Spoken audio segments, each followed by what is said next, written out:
Halo teman-teman, gimana nih kabar kalian hari ini? Baik nggak? Semoga kalian baik-baik aja ya. Perkenalkan, saya Johan Rewatuahan dari Program Studi Ilmu Komunikasi Visip UKIM.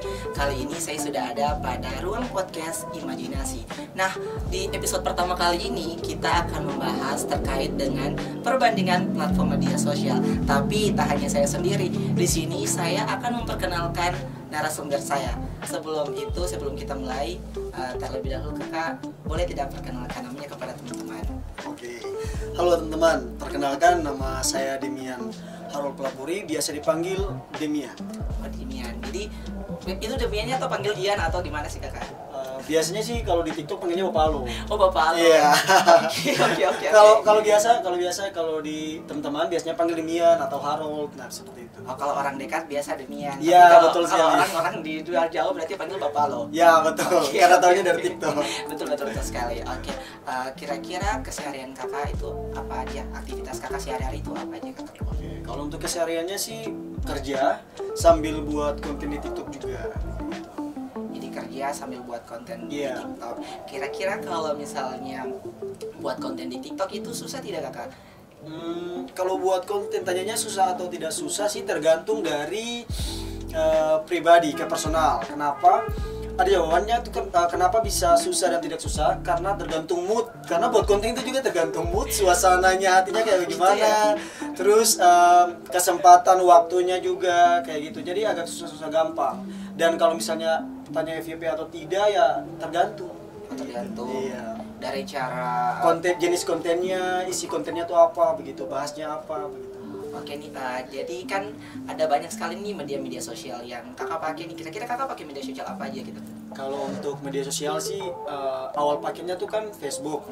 Facebook. Awal pasti banyak di sini Iya, atau teman-teman di rumah juga kan pasti banyak Betul. pakai Facebook untuk pertama kali. Iya. Dan Facebook, terus ada TikTok, ada IG. Nah, seperti itu sih. Kira-kira kalau kakak mau mulai konten itu kira-kira langsung dari TikTok atau dari mana dulu nih?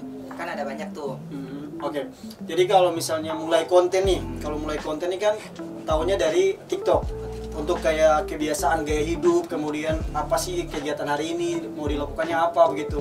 Itu biasanya dari TikTok. Cuman kalau misalnya untuk awal main sosial media ya pastinya Facebook. Oh iya, kayak gitu. betul. Iya. Karena di TikTok kan pasti kan banyak tuh kan ya dari umur-umur 45 atau 40 ke atas itu sampai umur belasan tahun kan pakai ya kak? Pakai. Bahkan ada anak-anak juga yang pakai TikTok. Bahkan ada yang pakai. Iya sih, karena memang yang paling ngetren sekarang kan TikTok. Iya. Biasa kan kalau karena semua yang dicari kan ada di situ iya, kayak betul, gitu. betul sekali. Kalau tidak velocity kan pasti kan konten. Iya. Jadi kira-kira oke. Jadi kira-kira dari hasil konten yang kakak buat itu kira-kira kakak udah mulai buat kontennya itu dari tahun berapa? Udah berkarya jadi konten awal jadi konten creator itu dari kapan? Oke, mulainya itu dari kalau untuk aktif buat konten, kalau ditanya daftar Facebooknya itu mungkin sekitaran tahun 2022. Tahun 2022 itu sudah daftar TikToknya. Cuman kalau aktif buat konten yang betul-betul tahu bahwa TikTok ini menghasilkan penghasilan di situ, berdampak juga buat beta, itu tuh kayaknya sekitaran tahun 2024 kalau tidak salah. 2024. Iya, 2024 itu sudah mulai aktif buat konten. Jadi dari 2024 sampai 2025 ini kira-kira penghasilan kakak atau pencapaian kakak lah kira-kira buat konten itu kira-kira menurut kakak itu hasilnya itu naik apa menurun? Memang ada yang suka nonton, ada yang tidak suka nonton, kira-kira ada nggak kakak? Pastinya ada viewsnya naik atau turun, itu pasti ada di setiap konten kreator, kayaknya pasti ada, atau orang-orang yang sudah mau memulai konten atau affiliate di TikTok pasti ada begitu. Dan kalau misalnya turun sih tergantung dari cara, ya betul sekali, dari jenis videonya, materi kontennya, kreativitasnya buat konten itu seperti apa, dan FYP atau tidak itu tergantung dari algoritmanya sendiri begitu. Tapi ya yang kembali ke Katong, harus buat kontennya semenarik mungkin. Oh, iya, betul sekali. Jadi kalau misalnya menarik pasti banyak yang nonton tuh, banyak yang tertarik yang nonton. Oke.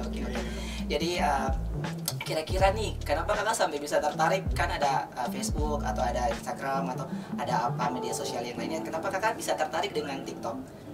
Ya tadi kembali ke poin yang tadi kita bilang bahwa tertariknya karena memang di sini dia menghasilkan, menguntungkan. Untuk apa main sosial media kalau memang tidak menghasilkan? Iya, gitu. betul. Jadi karena menguntungkan ya maka coba. Iya betul. Jadi kalau misalnya coba, ya pasti Dapat. Oke lah, bisa.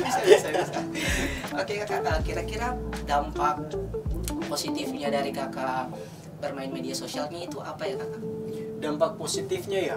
Kalau untuk ini cuma dampak positif. Iya, dampak positif nanti.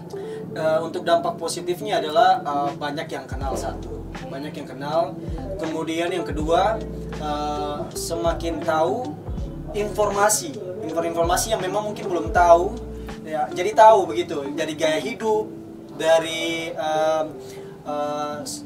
ilmu komunikasinya kayak gimana, itu semua tergantung juga. Kayak ada di dalam apa namanya, di main TikTok itu kan biasa kan ada orang-orang yang dengan berbagai jenis konten dan juga berbagai jenis orang dengan cara komunikasi dong masing-masing seperti apa, dan akhirnya kita dapat ilmunya dari situ, dapat dampak positifnya dari situ, kepercayaan dirinya dari situ, terus kemudian kreativitasnya, karena bisa lihat referensi-referensi konten-konten dari orang-orang seperti apa, gaya hidupnya seperti apa, akhirnya memicu ke diri sendiri, oke, kayaknya ini yang salah nih, harus dirubah begitu. Jadi karena lihat sisi positifnya dari situ. Betul. Jadi pasti kan kalau di TikTok itu kan pasti banyak konten Iya, yang sekali. masuk gitu kan. Jadi konten ini, konten itu, konten ini. Jadi terserah dari kita kan ya. Jadi mau pilih konten mana yang memang harus bermanfaat bagi kita gitu. Oke, kira-kira tips-tips apa aja nih yang kakak bisa kasihkan kepada teman-teman yang baru memulai jadi konten kreator? Kan sama tau kan di luar sana kan ada yang memang yang banyak tuh. Salah satunya kan saya mau jadi konten kreator gitu kan. Tapi belum tahu mulainya dari mana atau tips-tips apa aja yang memang harus dipakai gitu kan. Oke, kalau ditanya soal tips, sebentar, nanti setelah kita sampaikan ini dulu. Oke. Kenapa harus kita sampaikan ini? Karena gue masih orang dalam proses. Cuman ya mungkin beruntung saja dikasih nasibnya kayak kesini, dan semoga nanti bisa lebih baik ke depannya. Tapi mohon maaf, kita bukan orang yang punya followers yang banyak dan belum juga, tapi doakan teman-teman juga di rumah, doakan. Amin. Semoga Teman bisa jangan ke lupakan. depan. Semoga bisa menjadi salah satu konten kreator. Amin. Oke, kalau untuk ditanya tips and tipsnya kayak bagaimana, yang pastinya harus love yourself. Kata harus bisa menerima, kata harus bisa mencintai, kata punya diri sendiri. Kenapa? Karena banyak sekali di anak-anak muda maupun juga orang-orang lain, itu banyak sekali yang belum mencintai diri sendiri dengan segala kekurangan dan kelebihan masing-masing. Kata mau memulai sesuatu, kata harus bisa menerima dulu, kata punya keadaannya seperti apa. Nah, ketika sudah berdamai dengan diri sendiri dulu, kata akan menemukan kreativitas kata masing-masing dengan gaya kata, dengan ciri khasnya kata masing-masing. Dan yang berikut ya mungkin konsisten dalam membuat video, konsisten juga dalam mengupload video, kemudian harus kreatif, yang pastinya harus kreatif, dan betul-betul harus bisa memahami bahwa kontennya tujuannya untuk apa, begitu. Ya mungkin ya seperti itu saja kayaknya, John. Iya, oke kakak. Jadi itu adalah beberapa tips yang memang harus dipakai supaya konten kita kan bisa jadi baik gitu kan. Kemudian kakak, kalau misalnya kakak kan baru-baru mulai nih, jadi anggap dia baru-baru berproses nih, kira-kira dampak pesan kakak tuh buat kepada teman-teman atau anak-anak muda di luar sana itu dalam menggunakan media sosial itu apa? Oke. Apa yang kakak sampaikan? Dampak ya. Iya, kayak pesan kakak buat supaya mereka menggunakan media sosialnya itu dengan baik itu supaya apa? Ya, dalam menggunakan media sosial ini kan pastinya ada yang baik, ada juga yang tidak baik. Karena tergantung, yang tadi kembali lagi ke poin-poin yang tadi dibilang bahwa tergantung dari sisi positif dan negatif yang diambil, begitu. Jadi kata harus lebih bijak. Ada beberapa poin. Yang pertama yaitu untuk anak-anak yang di usia masih anak-anak ya, masih di bawah, itu betul-betul disarankan kepada orang-orang tua, mungkin disarankan kepada orang tua biar lebih mengontrol apa yang ditonton anak-anak, itu lebih penting. Karena kan kalau misalnya ditonton yang tidak baik, ditiru kan tidak baik juga, kayak gitu. Nah, kemudian kalau untuk yang harus bisa menelaah, harus bisa membedakan mana informasi yang penting, mana informasi yang tidak penting, mana yang bermanfaat dan mana juga yang tidak bermanfaat, mana yang asli dan juga mana yang palsu kayak gitu. Itu harus bisa. Iya, betul sekali. Betul sekali, seperti itu harus bisa membedakan mana yang baik dan mana yang tidak baik. Dan apa namanya? Sudah pastinya itu harus bisa mengupgrade apa yang teman-teman mau di situ. Contohnya main sosial media, tujuannya mau apa? Ya harus di-upgrade terus-menerus. Jadi kalau misalnya mau ke arah yang jadi content creator atau misalnya mau jadi affiliate, ya konsisten dengan hal-hal yang dibuat. Kayak gitu. Latih diri terus ya, Latih diri, supaya betul bisa sekali. menjadi lebih baik ke depannya. Iya, karena zaman sekarang ini kan adalah zaman digitalisasi. Iya, betul Jadi sekali. buat teman-teman, media sosial itu harus digunakan dengan baik dan bijak supaya tidak menyesatkan teman-teman sendiri. Betul kan, sekali. Iya, mungkin itu saja dari pesannya dari kakak apa tadi kakak Demian. Kalau yang udah dekat kakak Demian aja, kalau yang masih jauh panggil Bapak Alo. Panggil aja Bapak Alo. Oke. Iya, jadi penyampaian yang memang sangat berarti bagi saya dan teman-teman juga. Semoga kedepannya kita bisa sama-sama menjadi salah satu konten kreator yang bagus.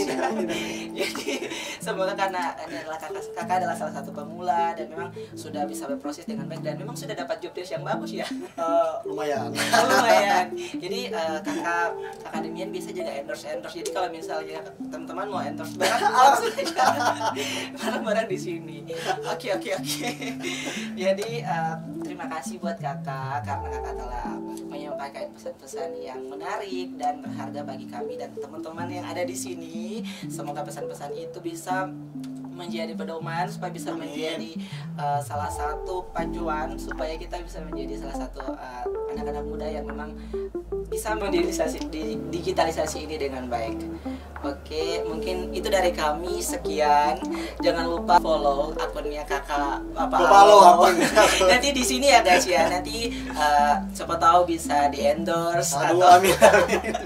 bisa kasih barang-barang yang memang dibutuhkan buat teman-teman. Oke teman-teman. Jadi itu aja dari kami. Bye.